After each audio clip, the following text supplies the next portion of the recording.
चलो, wheat stone bridge में क्या होता है, बैलेंस कंडीशन हम लिखते हैं। बैलेंस कंडीशन कैसे लिखते हैं, R1 resistance upon R3 resistance equal to R2 upon R4। मतलब हमें सिर्फ इतना ध्यान देना है कि अम, कि ये वाला रेजिस्टेंस अपॉन ये वाला रेजिस्टेंस इक्वल टू ये वाला रेजिस्टेंस अपॉन ये वाला रेजिस्टेंस। ठीक, फिर हमने R4 की वैल्यू निकाल ली, R3 R2 बाई R1। इसके बाद हमें इसमें एरर भी लिखना था, प्लस माइनस कितने की एरर आती है। तो वो चीज़ हम कैसे लिखते हैं, वो चीज़ हमें वही 12th वाला मेथड यूज करते हैं कि delta R3 by R3, delta R2 by R1, delta R4 by R4। ठीक, वो वाला फार्मूला लगा लेते हैं यहाँ पे। मतलब अगर हमको दिया हो z इक्वल टू ए की पावर p प्लस बी की इंटू बी की पावर q अपॉन सी की पावर r, तो सब कुछ हम पॉजिटिव में लिखते हैं, डेल्टा a बाई ए। और अगर p है तो यहाँ आगे p लिख देते हैं, plus q times delta b by b लिख देते हैं, फिर plus r times delta c by c। ऊपर हो या नीचे हो, मतलब डिनोमिनेटर में हो या ऊपर हो, उससे हमें कोई मतलब नहीं, पॉजिटिव वैल्यू लिखते हैं। फिर यहाँ देखो, ये जो इतनी वैल्यू है ये R4 हो गई। उसके बाद हमने उसमें एरर्स जोड़ दिया है निकाल करके, तो ये R3 बाई आर ऐसे हो गया, और ये 1 प्लस माइनस ये एरर वाली कंडीशन हो गई। उसके बाद हमको क्या कहते हैं, गैल्वेनोमीटर से पास होने वाला करंट IG निकालना है। पर IG निकालने के लिए बहुत सारे तरीके हो सकते हैं कि हम यहाँ पे KVL लगाएं, तो बहुत कठिन पड़ जाएगा। हम लोग क्या करेंगे कि यहाँ पर थेवेनिन थ्योरम लगाएंगे। अब थेवेनिन थ्योरम लगाने के लिए हमें ओपन सर्किट वोल्टेज चाहिए होता है लोड के अक्रॉस, और यहाँ पर हमारा लोड है गैल्वेनोमीटर। तो गैल्वेनोमीटर को हम कट करके यहाँ से निकाल देंगे। ठीक, अब हम क्या करेंगे, AD और AC के बीच में जो पोटेंशियल होगा, हमें DC के बीच में पोटेंशियल चाहिए, तो हम AC माइनस AD कर लेंगे, ये दोनों पोटेंशियल को घटा लेंगे। और हाँ, ये काम हम नीचे से भी कर सकते हैं, DB माइनस DC भी कर सकते हैं, कोई दिक्कत नहीं है। ठीक, तो ये करने के बाद हमको क्या मिलेगा, इसके अक्रॉस जो पोटेंशियल आएगा I1 R1 होगा, इसके अक्रॉस जो पोटेंशियल आएगा I2 R2 होगा। तो हम उन दोनों पोटेंशियल को क्या करेंगे, सब्सट्रैक्ट करेंगे, I1 R1 minus I2 R2, तो हमको मिल जाएगा VDC। ठीक, अगले स्टेप में हम क्या करने वाले हैं, VDC निकालने वाले हैं। तो गैल्वेनोमीटर को हमने समझो काट के निकाल दिया। तो अब I1 हो गया हमारा, इस केस में I1 हो गया V upon R1 plus R3, यही होगा। और I2 क्या हो जाएगा, V upon R2 plus R4 हो जाएगा। ठीक, अगले स्टेप में हम क्या करेंगे, अगले स्टेप में हम कुछ नहीं करेंगे, I1 R1 कर देंगे, दोनों को घटा देंगे। तो V थेवेनिन हमारा क्या आ गया इस केस में, थेवेनिन वोल्टेज हमारा यहाँ पे आ जाएगा I1 R1। तो V हम चलो कॉमन ले लेते हैं, अंदर में लिखते हैं R1 upon R1 plus R3 minus R2 upon R2 plus R4, ये हमने कर लिया। तो पहली चीज़ हमारा थेवेनिन वोल्टेज निकल के आ गया। अगला काम हम ये करेंगे, थेवेनिन रेजिस्टेंस निकालेंगे। ठीक है, पहला स्टेप ये था कैलकुलेशन ऑफ VTH। ठीक, ये पहला स्टेप होता है थेवेनिन थ्योरम का। अब दूसरा स्टेप हम करेंगे कैलकुलेशन ऑफ RTH। ठीक, थेवेनिन रेजिस्टेंस कैसे निकालेंगे, थेवेनिन रेजिस्टेंस निकालने के लिए हमको वोल्टेज सोर्स को सॉर्ट करना पड़ता है। ठीक, वोल्टेज सोर्स को हम सॉर्ट कर देते हैं। चलो अगले स्टेप में मान लो वोल्टेज सोर्स हो गया सॉर्ट। तो ये रहा हमारा नेटवर्क ABCD वाला, ये रहा रेजिस्टेंस, ऐसे चारों रेजिस्टेंस, यहाँ R1 है, यहाँ R2 है, यहाँ पर R3 है, यहाँ पर R4 है, और हमने इसको करा है सॉर्ट, और हमें इसके अक्रॉस नापना है यहाँ पे। ठीक, तो हमको क्या दिखेगा, हमको कुछ ऐसा दिखेगा फिगर कि C और D हमारा ये है पॉइंट, और ये A और B हमारा पॉइंट है। ठीक, तो A और B हमारा सॉर्टेड है, तो हमें ऐसा कुछ दिखेगा, ये दोनों आपस में सॉर्ट हो रखे हैं। तो चलो ये रेड वाली लाइन जो मैं बाहर से बनाया हूँ वही मैं अगर ऐसे अंदर से बना दूँ, ऐसे, ठीक, और इसके अक्रॉस हमको चाहिए, तो ये हो गया R1, ये हो गया R3, ये हो गया R2, ये हो गया R4। तो हमको क्या मिल गया, R1 और R3 हो गया पैरेलल, ठीक, उसके सीरीज में हो गया R2 पैरेलल R4। ये हो गया हमारा RTH। हमने RTH निकाल लिया। अगले स्टेप में RTH क्या हो जाएगा हमारा, RTH ये हो जाएगा। अब अगले स्टेप पे मैं पूरा सब कुछ लिख देता हूँ साफ साफ।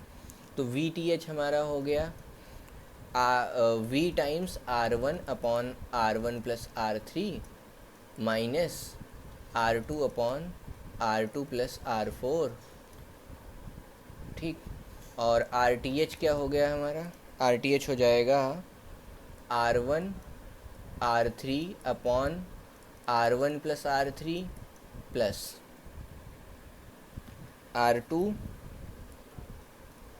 R4 upon R2 plus R4। और गैल्वेनोमीटर से जाने वाला करंट IG आ जाएगा VTH डिवाइडेड बाई RTH। ये हमको करना पड़ेगा, ठीक। ये हमने एरर वाला। इसके बाद आता है low resistance bridge. Low resistance bridge में हम क्या करते हैं, लो रेजिस्टेंस ब्रिज में हम एक लीड कनेक्ट कर देते हैं जिसका रेजिस्टेंस है, सपोज करो RY, R3 और RX के बीच में एक लीड लगा दी है, लीड रेजिस्टेंस।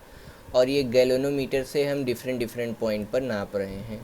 एक बार यहाँ पर सोचते हैं, एक बार इस वाले पॉइंट पर, एक बार इस वाले पे, एक बार इस वाले पे।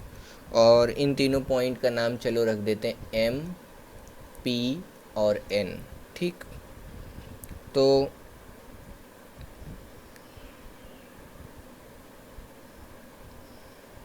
तो अगर हम RP पॉइंट के लिए अगर हम एट पॉइंट P कैलकुलेट करें, एट पॉइंट P की अगर मैं बात करूं तो RX प्लस ये N और P, RNP, इसका जो वैल्यू आएगा वही फार्मूला लगाना है, R3 plus RMP into R1 by R2 into R1। हाँ, फार्मूला वही है। अब वही जो अभी हमने पिछले व्हीट स्टोन में किया था, फार्मूला वही है, बस यहाँ वेरिएबल के नाम बदल गए हैं, तो उससे कंफ्यूज नहीं होना है।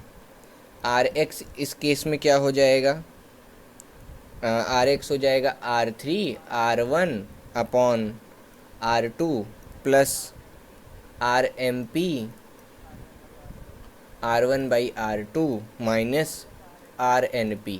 अब गजब बात ये है ना, RMP बाई RNP अगर ये कुछ रेशियो में आ जाता है, इस वाले टर्म को हम ख़त्म करना चाहते हैं, जो लास्ट वाला टर्म है उसको हम चाहते हैं ये वाले टर्म ख़त्म हो जाएं। तो इसके लिए हम RMP और RNP का रेशियो ऐसा कुछ रखते हैं कि हमारा काम बन जाए। तो काम बनाने के लिए हम यहाँ ये सोचेंगे ऐसे, RMP into R1 by R2 minus RNP बराबर 0। तो इससे हमें क्या मिल जाएगा, इससे हमें मिलेगा RMP by RNP is equal to R1 by R2। अगर ऐसा होता है तो ये क्या बोलते हैं, जो रिज़ल्ट आएगा इस केस में RX की जो रिज़ल्ट आ जाएगा वो R3 R1 बाई R2 ही आएगा। बिसाइड्स हमने MP एक RY रेजिस्टेंस की लीड लगा रखी है और प्रिसीजन में नापने के लिए, ठीक है। पहले केस में हम केल्विन डबल ब्रिज करने जा रहे हैं, RY रेजिस्टेंस लगा हुआ है। अब बस क्या करना है, गैल्वेनोमीटर में हम क्या करेंगे, एक पॉइंट P लेंगे और एक रेजिस्टेंस लगा के दोनों जगह पे जोड़ेंगे। एक बार इसको यहाँ जोड़ेंगे, इसको इस वाली जगह पे एक बार ले जा कनेक्ट करेंगे और इसको इस वाली जगह पे ले जा कनेक्ट करेंगे। इसका नाम RA होगा, इसका नाम RB होगा, ठीक। अब हम बैलेंस कंडीशन निकालेंगे। तो केल्विन डबल ब्रिज हमने बना लिया है और हमें क्या सोचना है, यहाँ से जैसे हमने VCD इज इक्वल टू, अब इस रास्ते से सोचना है हमें। तो यहाँ वाला पोटेंशियल, यहाँ वाला पोटेंशियल, गैल्वेनोमीटर के आसपास जो पोटेंशियल होगा वो दोनों होना चाहिए इक्वल। अगर इक्वल हुआ तभी यहाँ से करंट जीरो फ्लो करेगा, ठीक है। तो V of L K is equal to V of L P. तो हमें या फिर एल एम के रास्ते P वाला पोटेंशियल लिखना होगा। तो सबसे पहला स्टेप हम ये कर लेते हैं। स्टेप 1 में हम कैलकुलेट कर लेंगे वी एल के ये क्या होगा। अब ये मान के सोचो गैल्वेनोमीटर से कोई करंट जा नहीं रहा है, इसका मतलब हमने गैल्वेनोमीटर को काट के फेंक दिया है यहाँ से, तो गैल्वेनोमीटर सोचो लगा नहीं है। तो एल के पोटेंशियल, एल के से जो जाने वाला पोटेंशियल है वो क्या हो जाएगा, पहले यहाँ से जाने वाला करंट, ठीक, यहाँ से जाने वाला करंट, तो यहाँ से जाने वाला करंट होगा इनटू R2 रेजिस्टेंस, ठीक। अगर मैं बात करूँ तो इसको मैं लिख सकता हूँ V upon R1 plus R2 ये हो गया करंट इनटू R2 रेजिस्टेंस। तो यहाँ का हमने पोटेंशियल निकाल लिया स्टेप 1। अगले स्टेप में हम क्या करेंगे, अगले स्टेप में हमको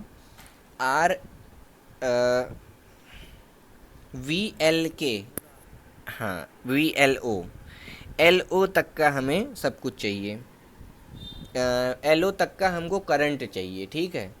LO तक का करंट चाहिए और पोटेंशियल चाहिए हमको LK तक का, ठीक है। LO तक का हमें करंट चाहिए और ये और LP तक का हमको रेजिस्टेंस चाहिए होगा। तो अगला स्टेप हम जैसे इस रास्ते का करंट निकाले हैं, ऐसे वाले रास्ते का, इस तरीके से ऐसे इधर का करंट निकालते हैं। चलो अब इधर का करंट हमें चाहिए, तो हमने क्या कर दिया है, क्या कहते हैं, ये सब गैल्वेनोमीटर निकाल के फेंक दिया है, सिंपल सा है। तो अगले स्टेप में हम यहाँ का करंट निकाल देते हैं, ठीक। आई एल ओ कर देंगे इनटू जितना रेजिस्टेंस चाहिए उतने से हम मल्टीप्लाई कर देंगे ताकि हमको पोटेंशियल मिल सके। तो अब हम यहाँ से मान लेते हैं इस रास्ते एक आई करंट गया है, सिंपली उस आई करंट को हम कैलकुलेट कर देते हैं। आई करंट होगा V upon total resistance L से लेकर O तक। तो L से लेकर O तक जो टोटल रेजिस्टेंस है वो क्या हो जाएगा, यहाँ शुरू करते हैं R3 से, ठीक है। R3 से शुरू किया हमने, R3 plus RA RB parallel में है, सीरीज में है, उसके पैरेलल है RY, ठीक, ध्यान से देखना। RA RB पैरेलल में है, RA RB सीरीज में है, RA प्लस RB, उसके पैरेलल में है RY, ठीक है, प्लस उन सबके सीरीज में है RX। इतना काम हमें करना है। तो हमें I मिल जाएगा, इस केस का I मिलेगा V upon R3 plus RA RB, तो ऊपर हो जाएगा, RA RB नीचे भी आएगा। तो उसी तरह से मैं उसी ऑर्डर में लिख दे रहा हूँ। पैरेलल जब होता है कोई रेजिस्टेंस तो हम एक फार्मूला लगाते हैं, ये रहा। अगर मैं इसको बोल दूँ X रेजिस्टेंस, इसको बोल दूँ Y रेजिस्टेंस, तो इक्विवेलेंट रेजिस्टेंस होता है इस केस में XY upon X plus y. ये करने जा रहे हैं। तो RA RB into y, RA plus RB into RY divided by RA plus RB plus RY plus RX। ये हमने कर दिया और हमको करंट मिल गया। एक चीज़, करंट मिलने के बाद अब हमको पोटेंशियल निकालना है, कौन सा, V L M और P, यहाँ से लेकर के यहाँ तक का पोटेंशियल चाहिए, ये निकालना है बेसिकली मुझको। अगर मैं येलो लाइन से लिख रहा हूँ तो ये वाला पोटेंशियल मुझे चाहिए, ठीक। तो मैं इस रास्ते जाऊँगा, पहले L, तो हम इसको लिखेंगे, छोटा कर देते हैं, हम पहले LM लिखेंगे, VLM प्लस VMP ये लिखेंगे, ठीक। ये लिखने से हमारा जो कंडीशन है ना वो आसान हो जाएगी। LM में हम जो लिखेंगे I इंटू R3 लिख देंगे, ठीक, प्लस अब I को हम करंट डिवीजन रूल से तोड़ देंगे RA तक जाने के लिए, ठीक है। तो RA पर जब हम जाएंगे तो RY वाला जो रूट ब्रांच है उस करंट डिवीजन रूल लगा रहा हूँ, तो I into RY, I into RY, I into RY upon total resistance, तो RA RB और plus RY, RA plus RB plus RY, ये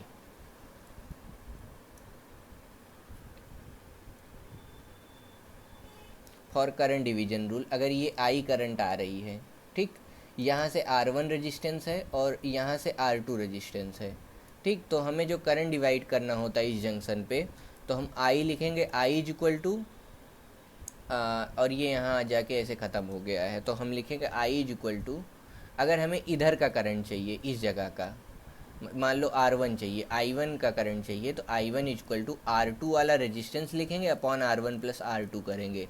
तो ये चीज़ करते हुए हमने ये कर दिया यहाँ पे। तो ये मिल गया, LMP मिल गया हमको, और ये करंट मिल गया। अब ये सारी वैल्यूज का हम इस्तेमाल करेंगे। तो V हमको पता है, V को ऐसे ही छोड़ दें, I की वैल्यू यहाँ से उठा करके अगले वाले स्टेप में डाल देते हैं, ठीक। तो क्या कैलकुलेट किया है उसको हम एक जगह पहले इकट्ठा कर लें। पहले हमने ये निकाला था, इसको रख लेते हैं, और हमने ये काम का निकाला है, इसको रख लेते हैं, और नेक्स्ट हमने ये वाला काम का रिलेशन निकाला है VLMP, ठीक, इसको रख लेते हैं, ठीक, और इसको, अरे ये क्या हो गया,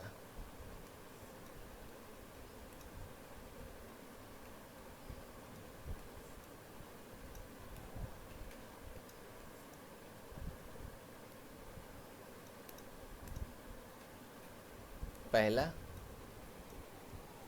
दूसरा रिजल्ट और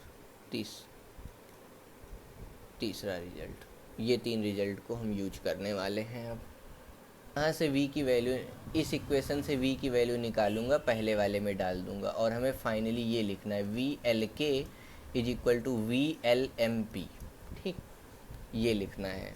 तो ये वाला पकड़ते हैं, मतलब आसान पड़ेगा। तो ये इसको हम लिख सकते हैं V is equal to I times ये वाला R, तो इसको मैं RLO बोल देता हूँ। तो V is equal to I times RLO, L से O तक का रेजिस्टेंस, ठीक। और इसको हम कुछ ऐसे लिख सकते हैं, I times RLO into R2 upon R1 plus R2 is equal to I times R3 plus IRY upon RA plus RB plus RY, ठीक। अब इससे क्या होगा, I हो जाएगा कैंसिल, I ख़त्म, ये वाला I ख़त्म। अब RLO into R2 upon R1 plus R2, ये करना आसान हो जाएगा।